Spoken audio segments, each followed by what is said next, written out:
Hello dear friends, welcome to Lincy's link. എല്ലാ കൂട്ടുകാർക്കും ലിൻസീസ് ലിങ്കിലേക്ക് സ്വാഗതം. പുതിനയില അല്ലെങ്കിൽ മിൻറ്റ് ലീവ്സ് നമ്മൾ സാധാരണയായിട്ട് പുതിനയില നമ്മൾ മാർക്കറ്റിൽ നിന്ന് വാങ്ങാറാണ് പതിവ്.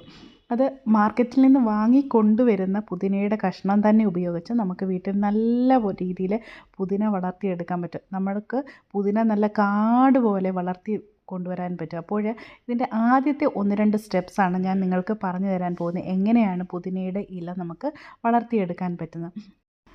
നമ്മൾ സാധാരണയായിട്ട് ഒരു കമ്പ് വേണമല്ലോ, അതിന് നമ്മൾ ഒന്നുകിൽ കടയിൽ നിന്ന് വാങ്ങിക്കുന്ന പുതിന എടുക്കുക, അല്ലെങ്കിൽ നമ്മുടെ ഫ്രണ്ട്സിൻ്റെ ആരുടെയെങ്കിലും വീട്ടിൽ നിന്നൊരു കമ്പ് കട്ട് ചെയ്ത് എടുത്ത് കൊണ്ടുവന്ന് വീട്ടിൽ കൊണ്ടുവച്ചാലും മതി. ഇതിൻ്റെ ഒരു പ്രത്യേകത എന്ന് പറഞ്ഞാൽ ഓരോ ഇല വരുന്നിടത്ത് നിന്നും വേര് വരും. അതാണ് ഇതിൻ്റെ ഒരു പ്രത്യേകത. എന്നിട്ട് നമ്മൾ എവിടെ വെച്ച് കട്ട് ചെയ്ത് വെച്ചാലും വളരെ ഈസിയായിട്ട് തന്നെ വേര് പിടിപ്പിക്കാൻ പറ്റും. അപ്പോൾ ഇതിപ്പോൾ ഞാൻ വേര് പിടിപ്പിച്ച പീസാണ് ഇപ്പം നിങ്ങൾ കണ്ടുകൊണ്ടിരിക്കുന്നത്. ഇത് കണ്ടോ, വളരെ ഈസിയായിട്ട് വേര് പിടിപ്പിച്ചെടുക്കാം. ഒന്നുകിൽ നമുക്ക് മണ്ണിൽ ഡയറക്റ്റായിട്ട് കുഴിച്ചു വെക്കാം, അല്ലെങ്കിൽ വെള്ളത്തിൽ വെച്ച് റൂട്ട് വരിപ്പിച്ച് എടുക്കാൻ പറ്റും. അതും പറ്റിയില്ല എങ്കിൽ നമ്മൾ നടുന്നതിന് മുമ്പ് റൂട്ടിംഗ് ഹോർമോൺ മുക്കി മണ്ണിൽ നട്ടാൽ മതി. വളരെ പെട്ടെന്ന് തന്നെ വേര് പിടിപ്പിച്ചെടുക്കാൻ പറ്റും. ഇപ്പോൾ ചിലർക്കൊക്കെ എല്ലാവരുടെയും കയ്യിൽ റൂട്ടിംഗ് ഹോർമോൺസ് ഒന്നും ഇല്ല എന്ന് വരും. പക്ഷേ നമ്മുടെ വീട്ടിൽ ഏറ്റവും ഈസി ആയിട്ട് ചെയ്യാൻ പറ്റുന്നൊരു മാർഗ്ഗമാണ് ഞാനിപ്പോൾ പറഞ്ഞു തരാൻ പോകുന്നത്. നമ്മൾ കടയിൽ നിന്ന് വാങ്ങുന്ന കുറച്ച് പുതിന ഇലകൾ എടുക്കുക. അതായത് നമ്മൾ കുക്കിങ്ങിന് വേണ്ടി അതിൻ്റെ മാക്സിമം ഇലകൾ എടുക്കുക. ഇതിപ്പം കടയിൽ നിന്ന് വാങ്ങിയ കുറച്ച് പുതിന ഇലയും അതിൻ്റെ തണ്ടും കൂടി ചേർന്നതാണ്. അപ്പോൾ ഇതിൽ നിന്ന് നമ്മൾ ആവശ്യത്തിന് ഇലകളൊക്കെ മാറ്റിയതിന് ശേഷം ആ തണ്ടാണ് നമ്മൾ നടാൻ വേണ്ടി യൂസ് ചെയ്യുന്നത്.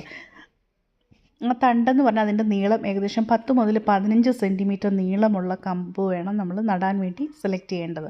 ഡയറക്റ്റ് മണ്ണിലും കുഴിച്ചുകൂടാ, അല്ലെങ്കിൽ വെള്ളത്തിലും വെച്ചാലും മതി. വെള്ളത്തിൽ വെക്കാൻ നേരം നമ്മൾ വളരെ ക്ലിയറും വളരെ ശുദ്ധമായ വെള്ളം വേണം എടുക്കാൻ വേണ്ടിയിട്ട്. ഓൾറെഡി ചിലതിന് റൂട്ട്സ് വന്നിരിക്കുന്ന കമ്പുകളുണ്ട്. ഇത് ഡയറക്റ്റായിട്ട് നമുക്ക് മണ്ണിലേക്ക് കുഴിച്ചിടാം. അത് വേരില്ലാത്തത് നമ്മൾ വെള്ളത്തിൽ ഇറക്കി വെക്കാം. ഉണ്ട്. ഇതേപോലെ മുകളിൽ 1-2 ഇല മാത്രം വെച്ചിട്ട് ബാക്കിയെല്ലാം നമുക്ക് കുക്കിങ്ങിനായിട്ട് എടുക്കാം. ഉണ്ട്. ഇതേ രീതിയിൽ എടുക്കുക. എടുത്തതിന് ശേഷം നമ്മൾ ശുദ്ധമായ വെള്ളത്തിൽ വേണം ഇറക്കി വെക്കാനായിട്ട്. വെള്ളത്തിലേക്ക് മുഴുവൻ മുങ്ങി നിൽക്കേണ്ട ആവശ്യമില്ല. അതിൻ്റെ താഴ്ഭാഗം ഒരു 1-2 ഇഞ്ച് മാത്രം വെള്ളത്തിൽ മുങ്ങി നിന്നാൽ മതിയാകും. അതുപോലെ തന്നെ ഓരോ ദിവസവും നമ്മൾ വെള്ളം മാറ്റണം. അതും വളരെ ഇമ്പോർട്ടൻ്റ് ആണ്. ഇല്ലായെങ്കിൽ ഇത് ചീഞ്ഞു പോകാനുള്ളൊരു ചാൻസ് ഉണ്ട്. റൂട്ടിംഗ് ഹോർമോൺ വാങ്ങാൻ കിട്ടും. അതിൽ മുക്കി നമ്മൾ മണ്ണിൽ നട്ടാലും മതി. വളരെ ഈസി ആയിട്ട് നമുക്കിത് വേര് പിടിപ്പിച്ച് എടുക്കാൻ പറ്റും. ഇപ്പോൾ ഇത് കണ്ട്, ഇതിലേക്ക് ഓൾറെഡി വേര് വന്നിരിക്കുന്നതാണ്. ഇത് നട്ടു വെച്ചാൽ മതി. നമുക്ക് വളരെ ഈസി ആയിട്ട് ഹെൽത്തി ആയിട്ടുള്ള പുതിനയില നമുക്ക് പറിച്ചെടുക്കാൻ പറ്റും. ഇതിൻ്റെ വേറൊരു പ്രത്യേകത എന്ന് പറഞ്ഞാൽ ഒരുപാട് ന്യൂട്രിയൻസ് ഉണ്ട് ഈ പുതിന ഇലയ്ക്കകത്തും അതുപോലെ തന്നെ മല്ലി ഇലയ്ക്കകത്തും. നമുക്ക് ആവശ്യമായ ഒരുപാട് വൈറ്റമിൻ പി, സി, അങ്ങനെ ഒരുപാട് വൈറ്റമിൻസിൻ്റെ മിനറൽസിൻ്റെ ഒരു കലവറയാണ്. അതുപോലെ അയൺ ഒക്കെ ഈ ഇലയ്ക്കകത്ത് ധാരാളം അടങ്ങിയിട്ടുണ്ട്. ഇപ്പം നമ്മുടെ തണ്ട് ഇവിടെ റെഡി ആയിട്ടുണ്ട്.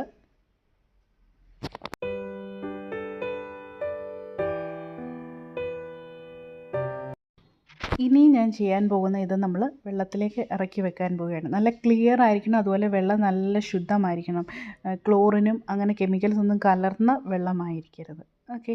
അപ്പോൾ ഇത്രയും മാത്രമേ ഉള്ളൂ നമ്മുടെ ഈ ഒരു പുതിന കിളിപ്പിച്ച് വളരെ ഈസി ആയിട്ട് എടുക്കാൻ പറ്റും. ഇനിയിപ്പം ഓരോ ദിവസവും നമ്മൾ അല്ലെങ്കിൽ 2-3 ദിവസം കൂടുമ്പോൾ വെള്ളം മാറ്റിയാലും മതി. ഞാൻ ഡെയിലി വെള്ളം ചേഞ്ച് ചെയ്യാറുണ്ട്. ഇങ്ങനെ വെള്ളം മാറ്റിക്കൊണ്ടിരിക്കാൻ നേരം ഒട്ടും ചെയ്യാതെ തന്നെ കിട്ടും. അതാണ് വേറൊരു പ്രത്യേകത. വെള്ളം മാറ്റിയില്ല എങ്കിൽ അടിവശം ചീഞ്ഞു പോകാനുള്ളതൊക്കെ അല്ലെങ്കിൽ കറുത്ത് വരാനൊക്കെ ഉള്ളൊരു ചാൻസ് ഉണ്ട്. ഓക്കെ. അപ്പോൾ ഓരോ ദിവസവും നമ്മളിത് വാച്ച് ചെയ്യുകയാണെങ്കിൽ നമുക്ക് കാണാൻ സാധിക്കും ഇതിൻ്റെ വേര് നല്ല രീതിയിൽ വളർന്നു വരുന്നതായിട്ട് കാണാൻ സാധിക്കും. അതാണ് ഇതിൻ്റെ ഒരു പ്രത്യേകത. വെള്ളത്തിൽ വളർത്താൻ നേരം നമുക്കതിൻ്റെ റൂട്ട്സ് വരുന്നത് കാണാൻ സാധിക്കും. മണ്ണിലാകുമ്പോൾ അത്രയും പെട്ടെന്ന് നമുക്ക് അതിൻ്റെ ഗ്രോത്ത് നമുക്ക് തീരുമാനിക്കാൻ പറ്റത്തില്ല. ഇലകൾ വരുമ്പോൾ മാത്രമേ മനസ്സിലാകത്തുള്ളൂ അത് പിടിച്ച് കിട്ടിയെന്ന്. അതുപോലെ തന്നെ നമ്മൾ മണ്ണിലാണ് ഇത് നട്ടു വെക്കുന്നതെങ്കിൽ നല്ലപോലെ വെള്ളം വാർന്നു പോകത്തക്ക തക്ക രീതിയിലുള്ള മണ്ണ് വേണം സെലക്ട് ചെയ്യാനായിട്ട്. അതായത് നല്ല രീതിയിൽ മണലും അതുപോലെ തന്നെ കൊക്കോപ്പിറ്റും ചേർത്ത് വേണം നടാനായിട്ട്. വെള്ളം ഒരു കാരണവശാലും കെട്ടി നിൽക്കാൻ അനുവദിക്കരുത്. വെള്ളം കെട്ടി നിൽക്കുകയാണെങ്കിൽ ഇതിൻ്റെ വേര് ചീഞ്ഞ് പെട്ടെന്ന് തന്നെ പുതിന നഷ്ടമായി പോകും. അതുപോലെ തന്നെ നല്ല വെയിൽ കിട്ടുന്ന ഒരു പ്രദേശത്തും വേണം പുതിന ചെടികൾ നടാൻ വേണ്ടിയിട്ട്. ഇപ്പോൾ ഞാനിവിടെ വെള്ളത്തിൽ ഇറക്കി വെച്ചതിന് ശേഷം നമുക്ക് വിൻഡോ സൈഡിൽ വെച്ച് കൊടുക്കുക. അതായത് ഡയറക്റ്റ് സൺലൈറ്റ് കിട്ടാത്തൊരു പ്രദേശത്ത് വേണം ഇത് വെക്കാൻ വേണ്ടിയിട്ട്. ഓക്കെ ഫ്രണ്ട്സ്, അപ്പോൾ ഇതുവരെ വീഡിയോ കണ്ട എല്ലാ കൂട്ടുകാർക്കും ഒരു ബിഗ് താങ്ക് യു. അപ്പോൾ വേറൊരു വീഡിയോയുമായി വീണ്ടും കാണാം. Till then take care friends. Bye bye, see U.